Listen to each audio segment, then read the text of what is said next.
Hello everyone, in this video I will show you quickly how to detach the Apple Watch Ultra 2 band from your wrist. I'm wearing it now and I want to replace it with another watch band. To remove it from my wrist, as you can see there is a lock here. You can slide it to the right like this and then you can remove it. Now once you remove it from your wrist, you have to slide it here. There's a button over here.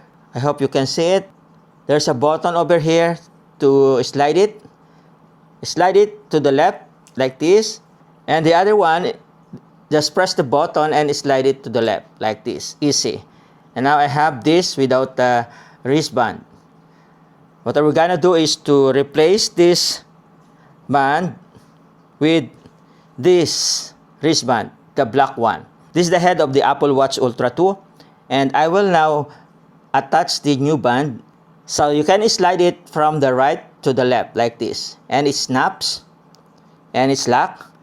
And the same thing to the longer band. Here. Now it's snapped. That means that it is locked. So I'll try to wear it. And here, you can lock it here.